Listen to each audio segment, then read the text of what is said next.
Welcome back. Our next guest thinks Canadian stocks could face some headwinds this year, but there are some silver linings. So to explain, we're joined now by Brian Belski, CEO and Chief Investment Officer at Humilis Investment Strategies. It's good to have you join us. Thanks so much. Hey, Lindsay. Good morning, Canada. Thanks for having us. So I'm wondering, what are your expectations for the TSX for the rest of this year? It's been an interesting ride so far already in 2026. You know, Lindsay, every day is interesting in investing. You know, prices change every day. And I think that's where you have to have humility to know that, you know, sometimes you just don't know everything. And the markets in Canada were amazing last year.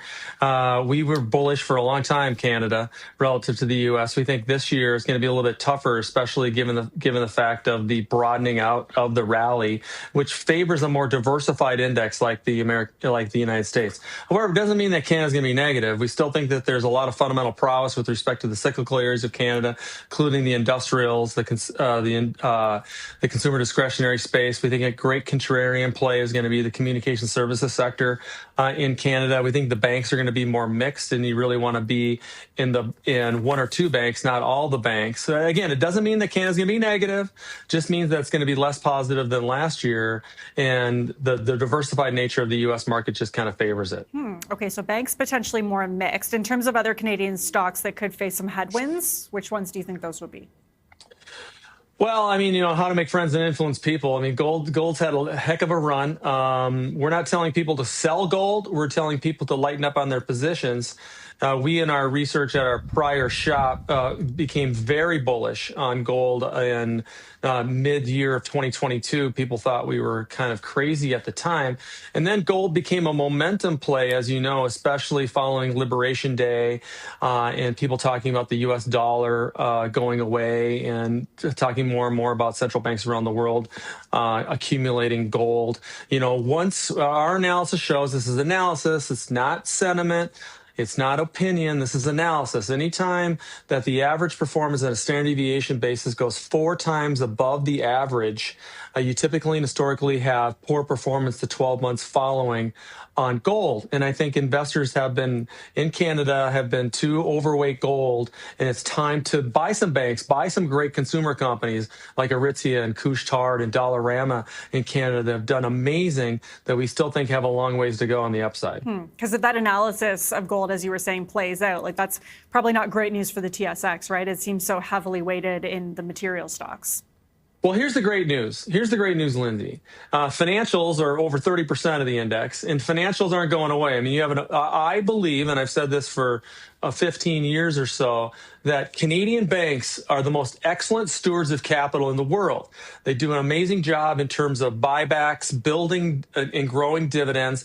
The issue that we have with Canadian banks right now is that they did amazing last year. And they did amazing last year because they over-reserved in 2024. So therefore, in 2025, they had excess cash, which they threw off in terms of earnings and dividends and buybacks.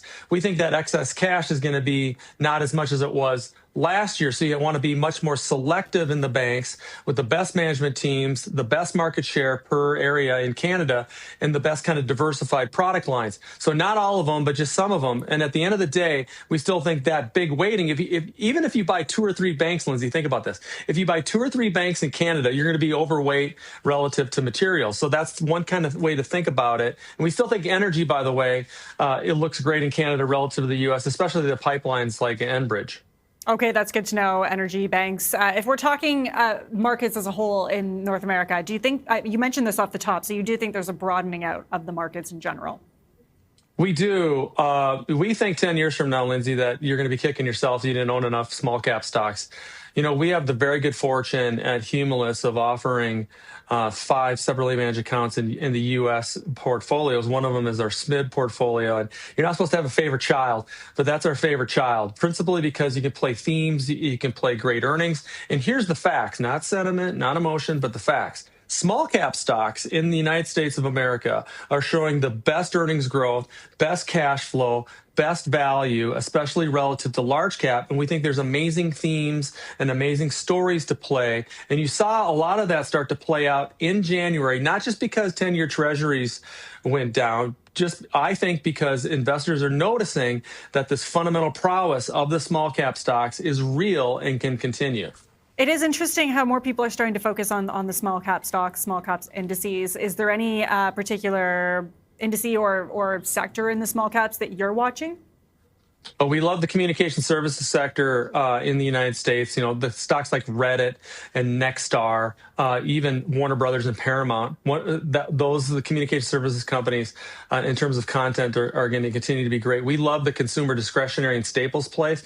We've owned a company called Celsius for a number of years. We think that there's more volume to go there. We love also the apparel companies in terms of mid-cap areas in the United States. We've owned this company called On Shoes. You probably see a lot of people run around those. It's a Swiss company, but they have amazing apparel. Lastly, in terms of themes, we love to play longer term themes. We think Shake Shack is to Gen Z what Chipotle was to millennials. And so Shake Shack's got a lot of fundamental growth ahead of it. We think it's a name that's been under-owned from the institutional perspective in North America, and we think there's a great runway there for that stock. Interesting. For investors who usually invest in kind of the mainstream indices and stocks, what's your advice to someone who wants to get into investing in small caps? Is there a strategy, or do you just invest?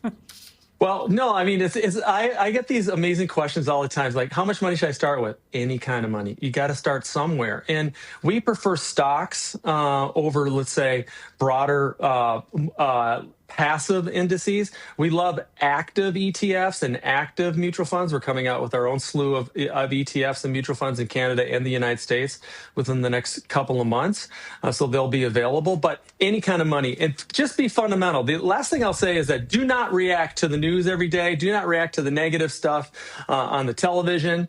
I know you need people to watch, and all of that, because just buy really good companies and stay with them and have confidence, and buy the companies that you can reach out and touch and understand.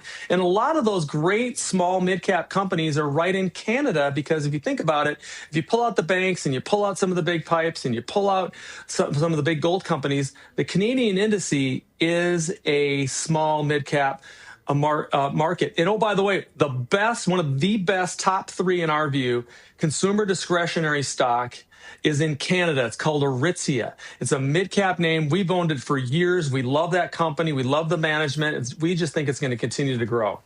Aritzia is a very interesting company, continuing to expand into the U.S. I'm wondering, just before we let you go as well, like, it's hard to talk about markets and stuff without talking about the tech sector, right? The bigger companies. What's your outlook on the tech sector? Are these areas to look into, or maybe areas to stay away from as we head deeper into 2026? It's a great question, Lindsay. In Canada, we own Shopify. That's been our big one for a long time. We love that company. We were early on in that company. Shopify, by the way, is not BioVale. It's not Nortel. It's not BlackBerry. It's not like that. So don't be afraid of that. This company is a diversified product line, which is really a portal for small mid-cap companies in North America. That's number one. In the United States, we're underweight the Mag 7. We have been all of this year and all of last year. We're very selective in the names that we own there. We think that's going to continue to work, especially considering with some of the AI volatility that's out there. But the main reason why to own tech longer term is that they are now the new consumer staples companies in our world. And we think the big ones, including Apple, Microsoft, NVIDIA, Amazon, Google is our favorite of all of those, are going to continue to do very, very well. And Google in particular has done a great job in terms of their AI and distributing in terms of how they're doing AI relative to just open AI. Okay, we will leave it there, but it's been so great to get your insight into all of this. Thanks so much for joining us this morning. Appreciate it. Thanks so much for having us.